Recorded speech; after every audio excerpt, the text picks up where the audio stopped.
Good morning, would-be doctors. How is the Jewish? Good, good. Would-be doctors, this is our 13th lecture of physics NEET crash course. तो इन सभी lectures में मैंने आपके साथ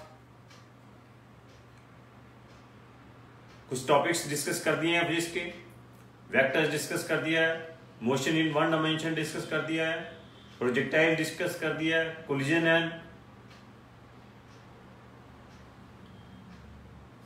conservation of momentum discuss कर दिया है, लॉज ऑफ मोशन डिस्कस कर लिया है मैंने, फ्रिक्शन डिस्कस कर लिया। तो आज मैं आपके साथ एक नया topic work power energy discuss करूंगा। इन सभी टॉपिक्स के मैंने कुछ आपके साथ थ्योरी डिस्कस की है और जो last NEET EIPMT CBSE PMT में 20 इयर्स में इन टॉपिक्स के ऊपर जो क्वेश्चंस पूछे गए हैं वो मैंने आपके साथ सभी डिस्कस कर दिए हैं और जो पॉसिबिलिटी क्वेश्चंस की आने की हैं और भी वो भी मैंने आपके साथ डिस्कस कर चुका हूं। सो वुड बी डॉक्टर्स, ये सभी मेरी क्लासेस कोरोना वॉरियर्स को समर्पित हैं, इस राष्ट्र को समर्पित हैं, PM केयर फंड को समर्पित हैं। तो वुड बी डॉक्टर्स, आज मैं इस लेक्चर का अपना नया टॉपिक शुरू करने से पहले हम सब एक शांति पाठ करते हैं। ओम द्यो शांतिरंतरिक्ष शांति पृथ्वी शांतिराप शांतिरोषध्य शांति वनस्पति शांति विश्वदेवा शांति ब्रह्मा शांति सर्वे शांति शांतिरेव शांति श्यामा शांति रेधि। ओम शांति शांति शांति। बच्चों, आज के जो हमारा टॉपिक है वो वर्क पावर एनर्जी। देखिए, इसमें कोई फॉर्मूलेस तो जितने भी हैं वर्क पावर एनर्जी में, थ्योरी जो है बहुत आप लोअर क्लासेस से पढ़ते आ रहे हो। मेजर इसमें एक फॉर्मूला है वर्क एनर्जी प्रिंसिपल कि work done is equal to change in kinetic energy. Work done is equal to change in kinetic energy. Most of the problems they are solved with the help of this formula कि work done is equal to change in kinetic energy, that is called work energy theorem. तो first of all we'll discuss the question of NEET 2017. What question was asked in NEET 2017? Consider a drop of rainwater having mass 1 gram falling from a height of 1 kilometer. It hits the ground with a speed of 50 meters per second. The work done by gravitational force and resistive force of the air is. तो इसने पूछा है कि जब ये ground के साथ hit कर रहा है, हिट करने के मतलब ड्यूरिंग दैट कि आपके पास एयर रेजिस्टेंस ने कितना वर्क किया और ग्रेविटेशनल फोर्स ने कितना वर्क किया। देखिए, अब इस क्वेश्चन में वुड बी डॉक्टर्स, अगर तो एयर रेजिस्टेंस ना होती तो होना क्या था, इस ऑब्जेक्ट को जितनी हाइट से फेंका है उसकी जो पोटेंशियल एनर्जी है वो किसमें कन्वर्ट हो जानी थी, सारी की सारी काइनेटिक एनर्जी में कन्वर्ट हो जानी थी। नाउ उस केस में क्या होना था कि जो काइनेटिक एनर्जी है, जिस काइनेटिक एनर्जी के साथ बॉल स्ट्राइक कर रही है 12 mv², वो किसके इक्वल आ जानी थी? That is equal to the work done by gravitational force. जितना ग्रेविटेशनल फोर्स वर्क कर रही है वही उसी ग्रेविटेशनल फोर्स के साथ उस रेन ड्रॉप की काइनेटिक एनर्जी इंक्रीज होनी थी। और ग्रेविटेशनल फोर्स अगर किसी बॉडी को हाइट एस से फेंकते हैं तो ग्रेविटेशनल फोर्स का जो वर्क होता है वो कितना होता है? mgh। क्लियर? और वही mgh किसके बराबर आना था? हाफ mv स्क्वायर के इक्वल आना था। लेकिन अगर आप यहां पे कैलकुलेट करोगे, हमें स्पीड दी हुई है कि ये जो रेन ड्रॉप है किस स्पीड के साथ ग्राउंड के ऊपर स्ट्राइक कर रहा है। It is striking the ground with speed of that is 10 metre per sorry it is striking with the ground with speed of 500 metre per second. Mass of rain drop is given. अगर यहां से हम इसकी kinetic energy निकालें वो कितनी आ जाएगी? Half mv square आ जाएगी। कितनी हाइट से वो ग्राउंड के ऊपर स्ट्राइक कर रहा है? 1 किलोमीटर हाइट से वो स्ट्राइक कर रहा है। तो हाइट हमें पता है, यहां से पोटेंशियल एनर्जी भी आ जाएगी mgh। अगर आप ये दोनों कैलकुलेट करते हो तो ये इक्वल नहीं आ रही है। ये इक्वल इसलिए नहीं आ रही है, why these are not equal? कारण इसका ये है कि आपके पास जो ग्रेविटेशनल फोर्स का कुछ वर्क है that is opposed by some air resistance. Means gravitational force ने जितना वर्क करके उस बॉल को, उस रेन ड्रॉप को जितनी काइनेटिक एनर्जी देनी है वो नहीं दे पा रही। रीजन बीइंग कि कुछ अपोजिंग फोर्स उसके अगेंस्ट वर्क कर रही है। तो difference of kinetic energy and gravitational force का जो वर्क डन है वो वर्क डन क्या होगा आपके पास? That is the work done by resistive force होगा।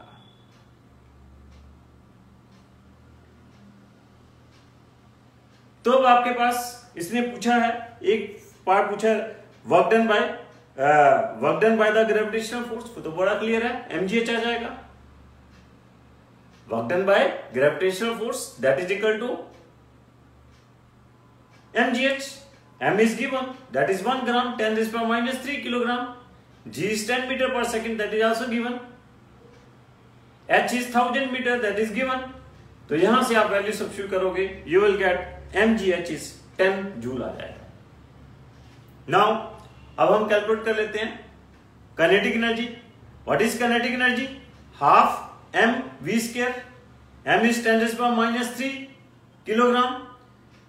v is given 500 metre per second. अगर आप ये सब वैल्यू सब्स्टिट्यूट करते हो तो हाफ mv स्क्वायर क्या आ जाएगा? It comes that will be 2.75 आ जाएगा। अगर हम half mv square, mass is given 10⁻³ speed is given that is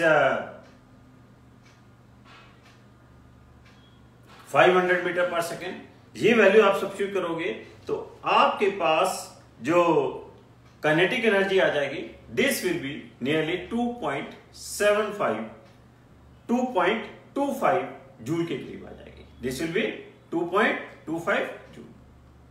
clear? अब एक्चुअली क्या होना था कि जो ग्रेविटेशनल फोर्स का वर्क है वो कितना है? 10 जूल है। ये 10 जूल किस में कन्वर्ट होना था? 10 जूल काइनेटिक एनर्जी में कन्वर्ट होना था। लेकिन काइनेटिक एनर्जी तो रेन ड्रॉप के पास कितनी आई? 2.25 joule I. It means that वो बाकी वर्क ग्रेविटेशनल फोर्स का गया कहां? That is the work done by the resistive force. वो कितना होगा? That will be 8.75 जो जूल है, that will be the work done by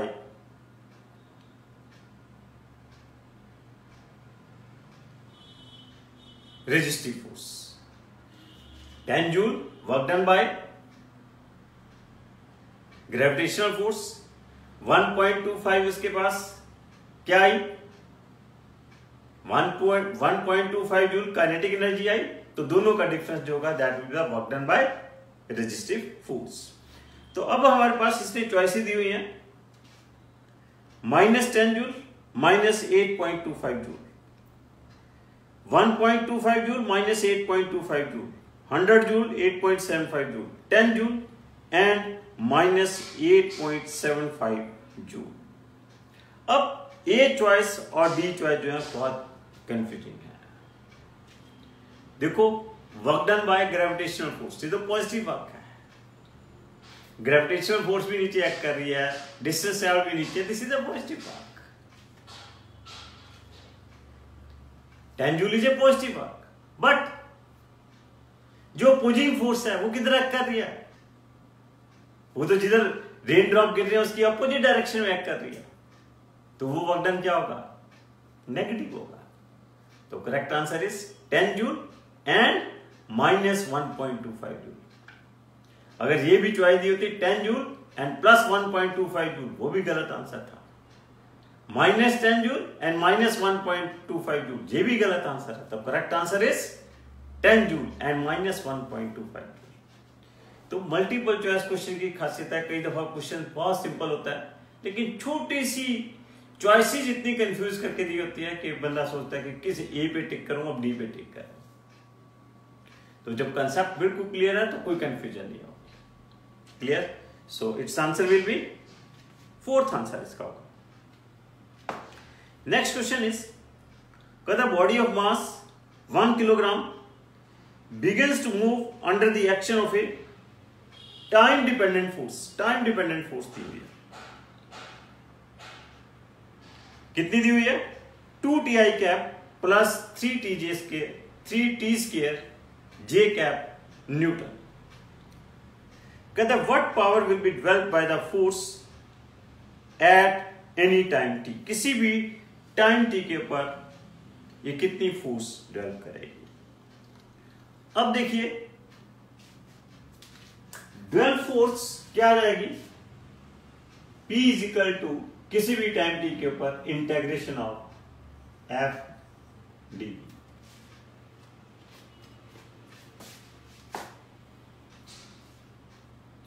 अब यहां पे प्रॉब्लम क्या है, F vector dot dv vector होता है वैसे, और सिंपल F पावर क्या होती है, F vector dot v vector. अब यहां पे फोर्स तो as a function of time दिया हुआ है, लेकिन velocity is not given as a, velocity हमें पता नहीं। अगर इस क्वेश्चन में हम velocity as a function of time निकाल लेंगे तो वहां वैल्यू सब्स्टिट्यूट कर देंगे, पावर आ जाएगी। तो velocity as a function of time कैसे निकालेंगे, फोर्स दी हुई है that is here 2t i cap plus 3t square j cap. अब इस फोर्स को अगर हम, मास दिया हुआ है, मास से डिवाइड कर दोगे तो आपके पास एक्सेलरेशन आ जाएगी। मास कितना दिया हुआ है, 1 किलोग्राम दिया हुआ है, तो एक्सेलरेशन भी क्या आ जाएगी, 2t i cap plus 3t square j cap metre per second square. क्योंकि जब इस फोर्स को क्या है, एक्सेलरेशन क्या होती है, एक्सेलरेशन क्या आएगी, force divide by mass. Clear?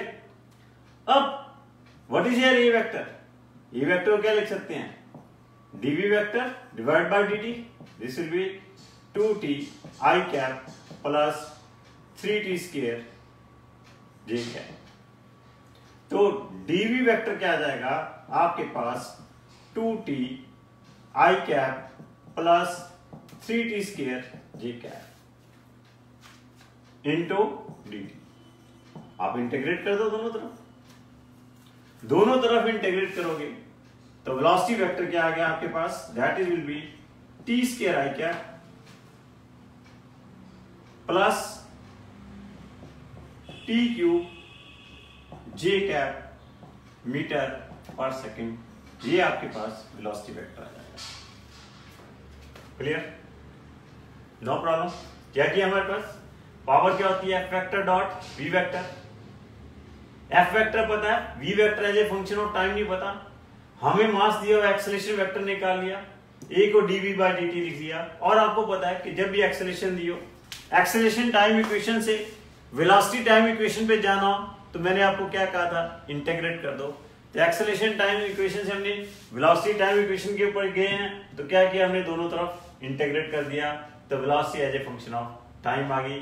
तो v वेक्टर की यहाँ पे वैल्यू सब्स्टिट्यूट करोगे, f वेक्टर दिया हुआ है, इसका आप क्या करोगे, आप इन दोनों का डॉट प्रोडक्ट ले लोगे, इस फोर्स वेक्टर का और इस वेलोसिटी वेक्टर का डॉट प्रोडक्ट ले लेंगे। तो डॉट प्रोडक्ट में क्या होगा, आई डॉट 1 होगा, तो this will be equal to क्या आ जाएगा, this becomes 2t cube plus 3t5 newton metre per second और वॉट। ये आपके पास पावर आ जाएगी। तो 2t क्यूब प्लस 3t5। तो आपके पास इस तरह से फर्स्ट चॉइस भी दी हुई है, बी चॉइस, सेकंड चॉइस भी दी हुई है, थर्ड चॉइस में it is given 2t cube plus 3t5 watt. तो this is the correct answer. Clear? Next question is, the particle moves from a point minus 2i cap plus 5j cap to 4j cap plus 3k cap when a force 4i cap plus 3j cap Newton is applied.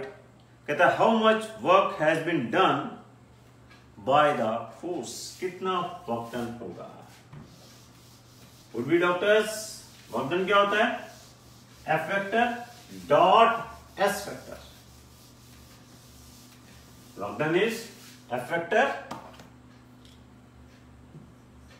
Dot S vector. S vector means displacement vector, displacement vector means this is R2 vector minus R1 vector, this is the vector, simple. अब F vector दिया हुआ है 4i cap plus 3j cap, R2 vector कितना दिया हुआ है, 4j cap plus 3k cap, और R1 vector कितना दिया हुआ है, minus 2i cap plus 5j cap. तो यहां पे अगर F वेक्टर की वैल्यू सब्स्टिट्यूट कर दीजिए, this is 4i cap plus 3j cap dot that is 4j cap plus 3k cap minus 2i cap plus 5j cap. Clear?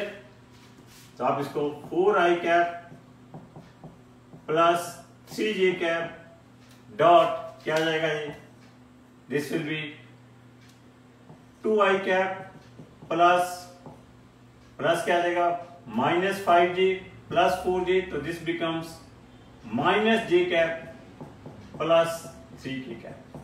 Dot product लीजिए, i dot i1 j dot j1, तो this becomes 8 minus 3 5 joule amount of work is done.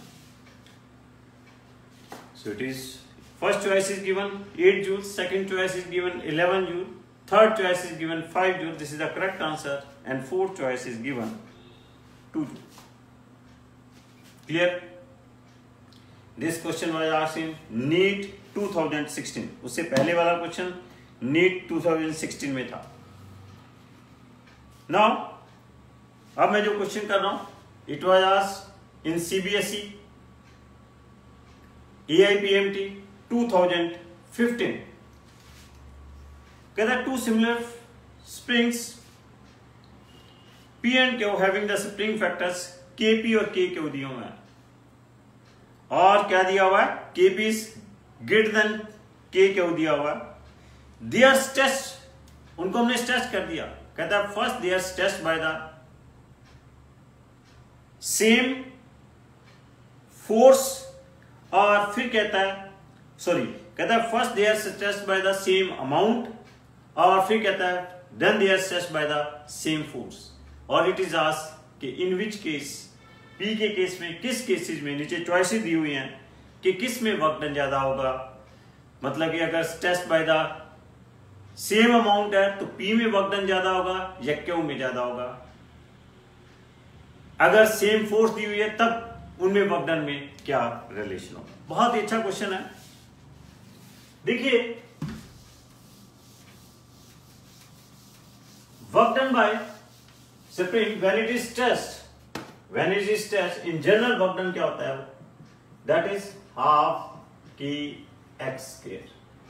Clear?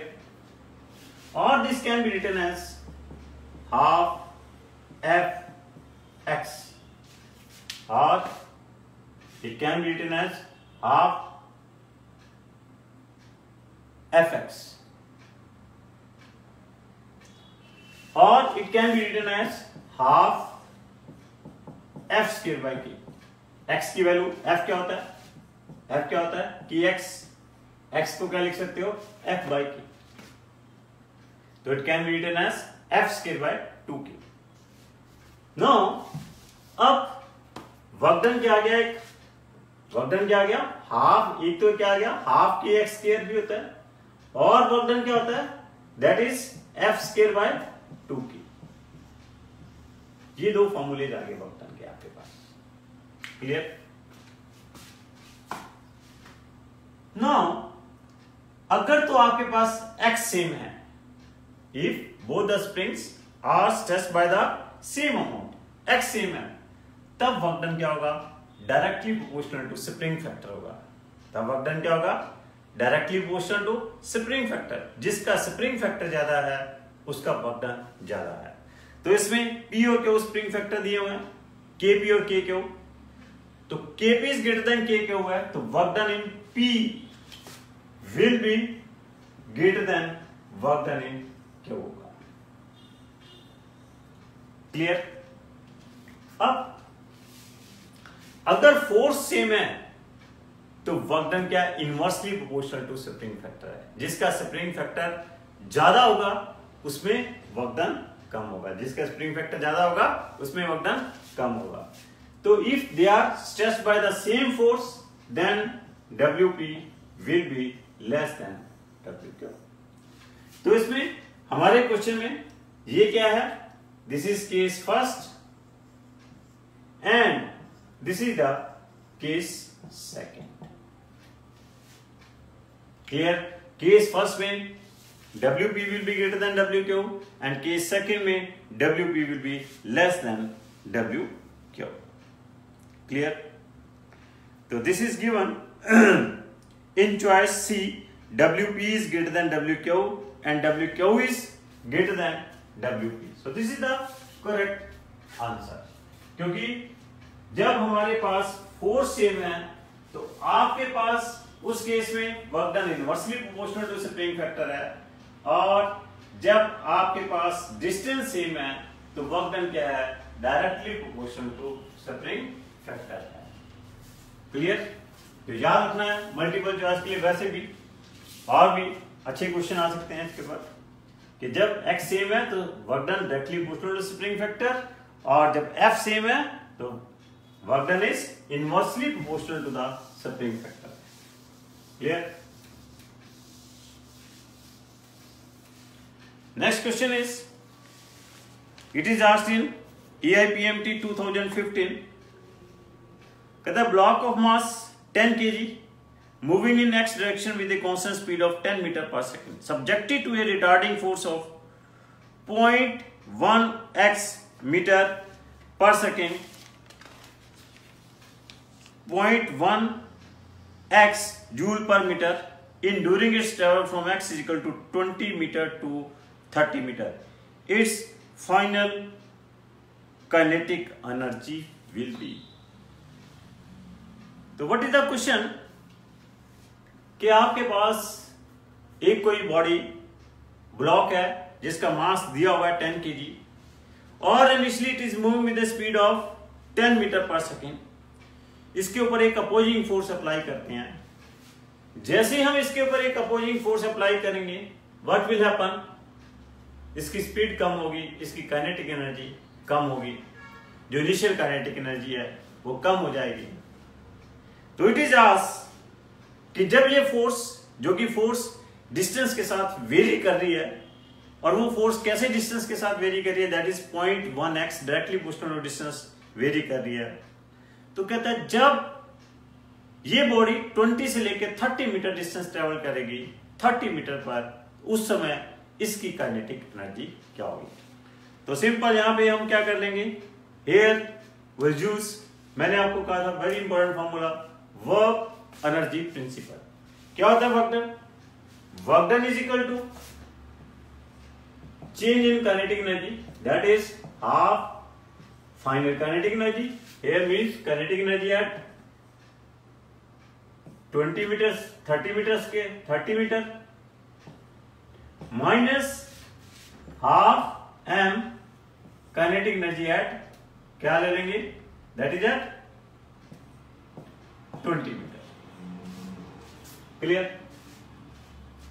और work done क्या होता है? Work done is variable force के कारण work done क्या होता है, integration of x1 to x2 f dx, this is the work done by variable force। अब आपने निकालना क्या है, फाइनल काइनेटिक एनर्जी निकालनी है, means kinetic energy at 30 metre. और आपके पास क्या दिया हुआ है, काइनेटिक एनर्जी आपके पास कहां पे दी हुई है, 10 मीटर पे दी हुई है। कितनी दी हुई है? इनिशियल काइनेटिक एनर्जी आपके पास दैट इज गिवन, ये हमारे पास दी हुई है, कितनी है, that is half m into mass दिया हुआ है 10 किलोग्राम और स्पीड कितनी दी हुई है 10। तो इसको आप सॉल्व करोगे, this kinetic energy is given, that is given 500। और ये वर्क डन सॉल्व करोगे, f की वैल्यू कितनी है, दैट इज गिवन पॉइंट, ये हमने कैलकुलेट करना है, this is from 20 to 30, this is given 0.1 x dx। इसको इंटीग्रेट करोगे, this becomes, this is 1/10 बाहर चला जाएगा, इंटीग्रेशन ऑफ x क्या आ जाएगा, x square by 2 आ जाएगा, x square by 2 this becomes 1/20 और इसे सॉल्व करोगे, this becomes 30 square minus 20 square। Plus क्या कर देंगे इसमें, ये वाला फैक्टर इधर आ जाएगा, प्लस 500 कर देंगे, this is the final kinetic energy. तो इसको सॉल्व करोगे तो you will gate, this is 475 joule, इसका आंसर आ जाएगा। अब इसमें एक बड़ी इंपॉर्टेंट बात है, ये फोर्स क्या है, अपोजिंग फोर्स है, आपने इसको माइनस साइन जरूर लेना, this is very very important. Here force is opposing force, you have to take minus F, तो आपने यहां पे माइनस जरूर लेना है, अदरवाइज आंसर गलत हो जाएगा।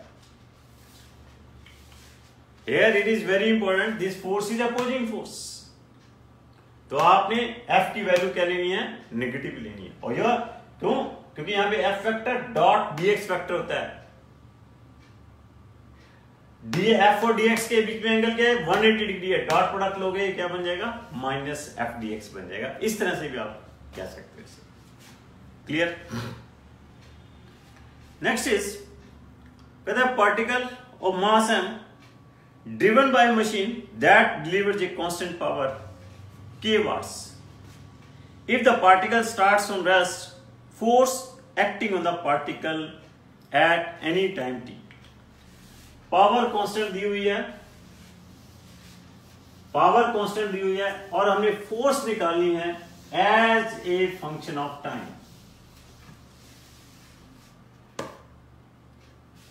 Power constant means force into v is constant, that is given की।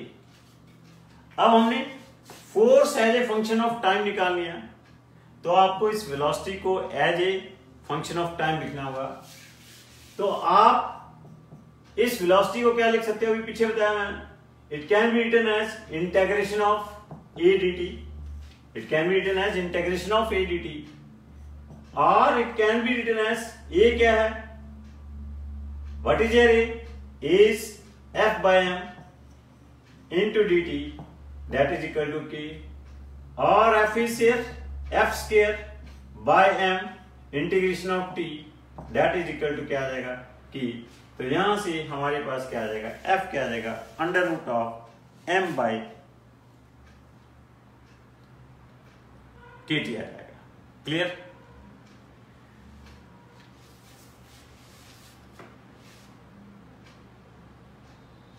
Next question is, a ball is thrown vertically downward from a height of 20 meter with an initial velocity v naught. This question is asked in EIPMT 2015.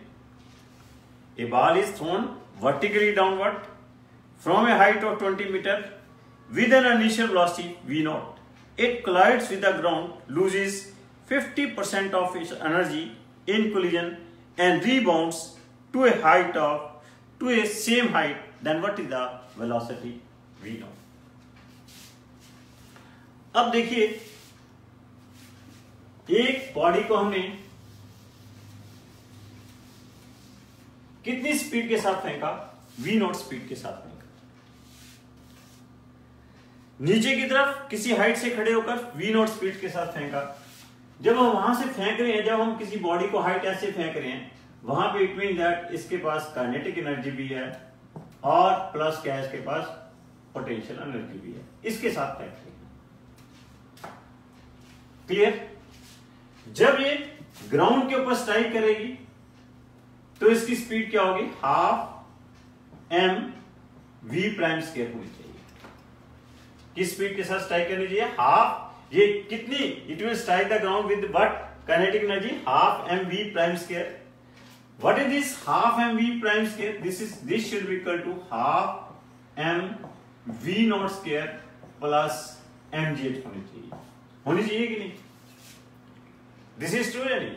जब किसी body को इस height से इतनी energy के साथ फेंका तो it will strike the ground with what? Kinetic energy half mv prime square. Understood है? बट ये क्या कह रहा है? It collides with the ground, loses 50% of its energy.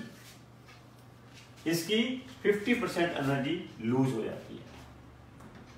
यहां पे जो इसकी एनर्जी है, इतनी एनर्जी होनी चाहिए थी, लेकिन ये क्या रह जाता है इसका? 50% रहता है। कितना रह जाता है इसका? 50%, हाफ रह जाएगी इसकी। क्लियर?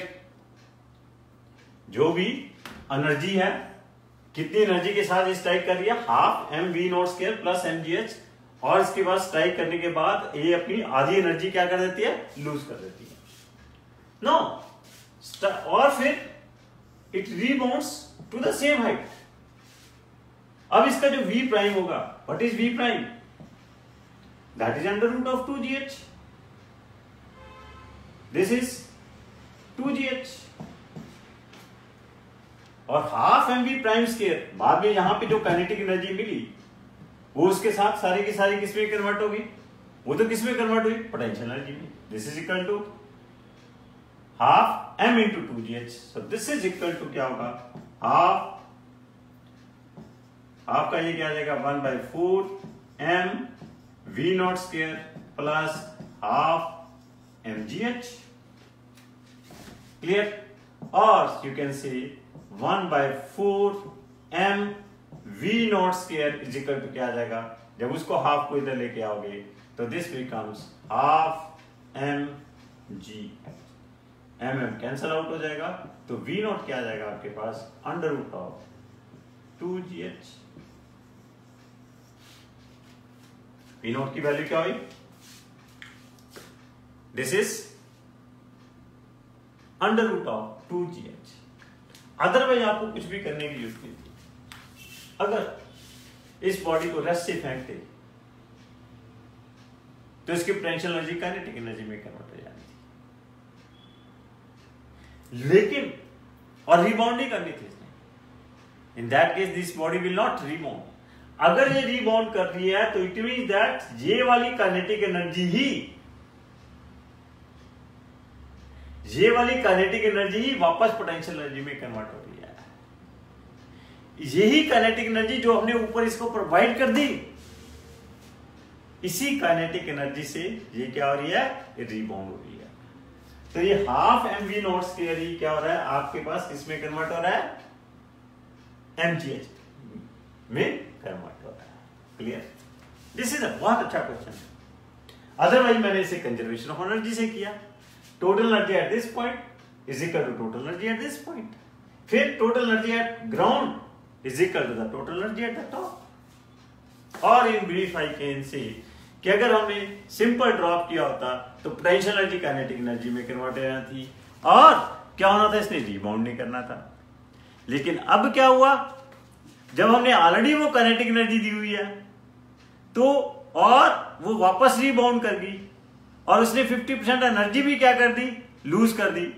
तो इट मीन दैट वही काइनेटिक एनर्जी किस में कन्वर्ट हो रही है, वापस आने में कन्वर्ट हो रही है, पोटेंशियल एनर्जी में कन्वर्ट हो रही है। क्लियर? तो इसको आप सॉल्व करोगे, you will get the answer. क्या आंसर आ जाएगा इसका, under root of 2GH। H क्या दिया हुआ है आपके पास, that is given 2 metre 20 metre, G is 10, तो ये क्या बन जाएगा under root 400, this is 20 metre per second. So B choice आपके पास दी हुई है, that is 20 metre per second. Clear? No problem. Next question is बहुत अच्छा है। The heart of a man pumps 5 litre of blood. The heart of a man pumps 5 liters of blood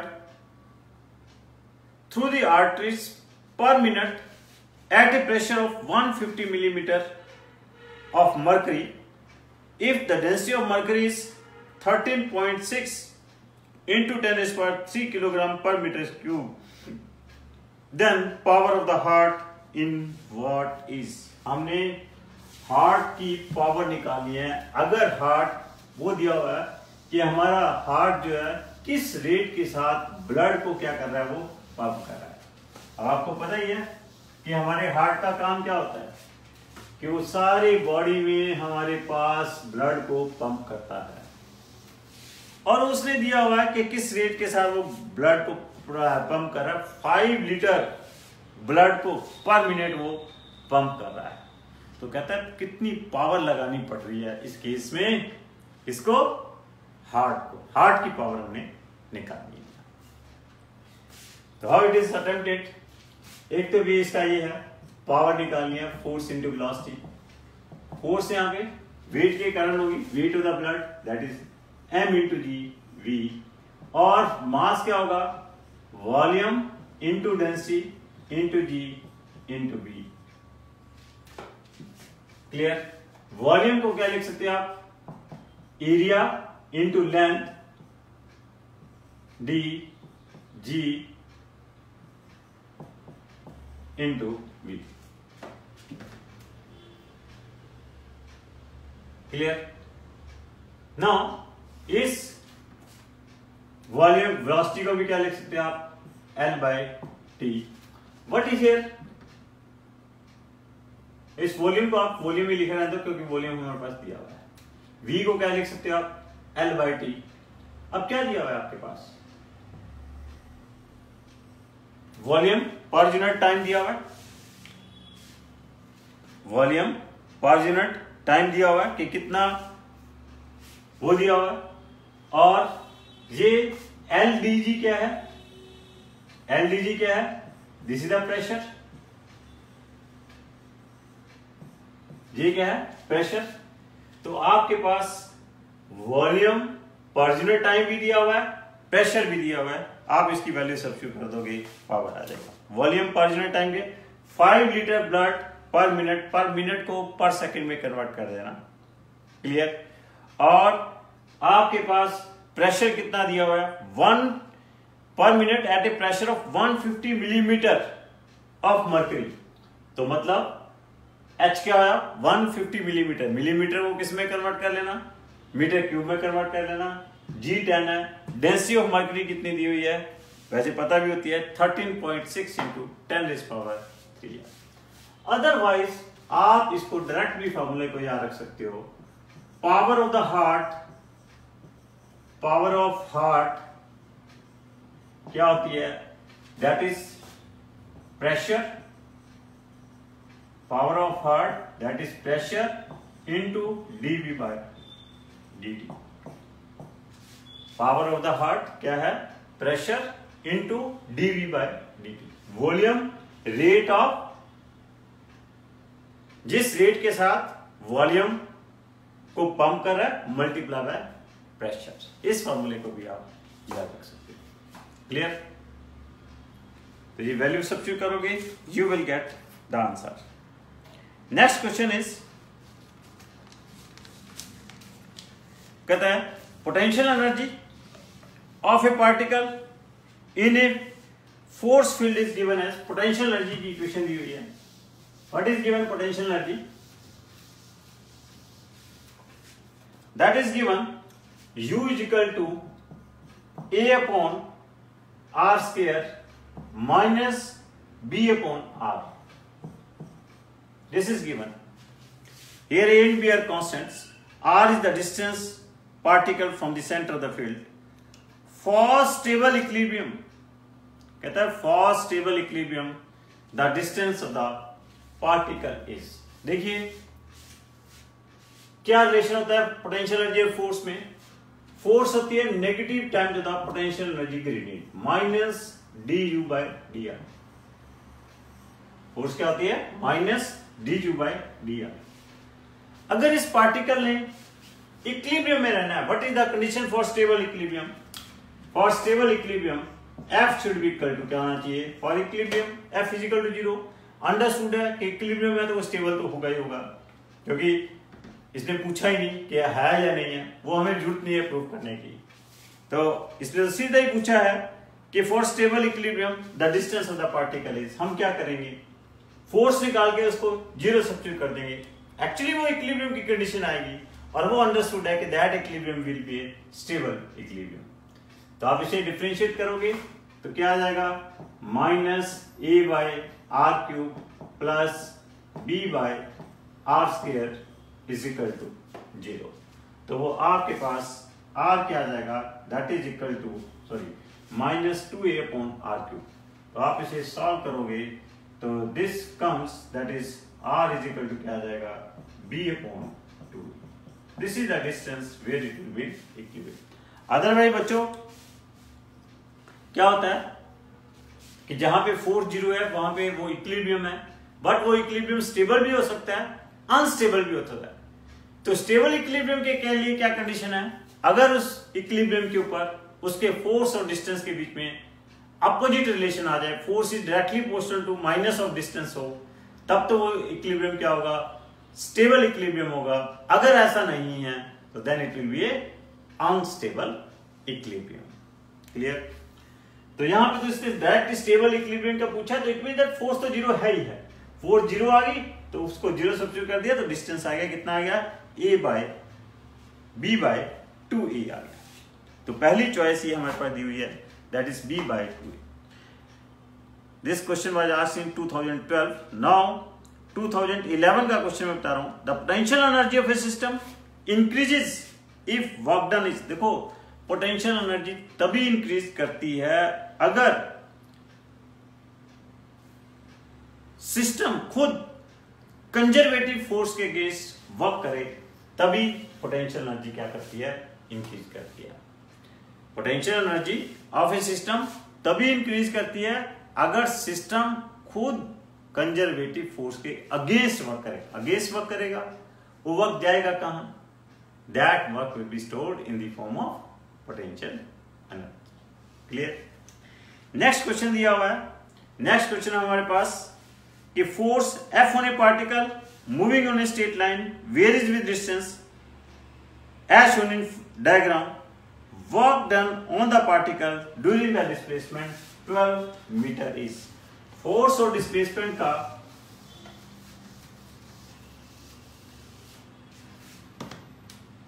graph दिया हुआ है।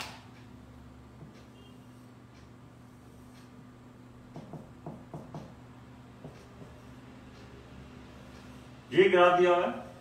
इट इज आस्क्ड कि how much work is done, that is from 0 to 12 metre के बीच में कितना work done होगा। ये वैल्यू क्या दी हुई है? 2 मीटर दी हुई है। And this corresponding this value is also given, that is 7 and this is 3। So it is very simple. क्या होता है? Area under force displacement graph gives the amount of work done तो हम क्या करेंगे, इस ग्राफ का एरिया कैलकुलेट कर लेंगे। कैसे कैलकुलेट करेंगे, कि रेक्टेंगल है, इस रेक्टेंगल का एरिया क्या आ जाएगा 2 × 7 दैट इज 14। फिर आपके पास ये ट्रायंगल है, ट्रायंगल का एरिया निकाल लेंगे, वो क्या होगा हाफ 2 × 5। ट्रायंगल का एरिया क्या होता है, half length into breadth, half 2 breadth कितनी है, बेस कितना है 5, हाफ 2 × 5, तो दिस बिकम्स 5। तो 5 यहां से आ गया, 14 एरिया इसका आ गया, 5 इसका आ गया, तो आपके पास टोटल एरिया कितना आ गया 19 यूनिट आ गया। और ये टोटल एरिया क्या देगा, this give the total amount of work done. Clear?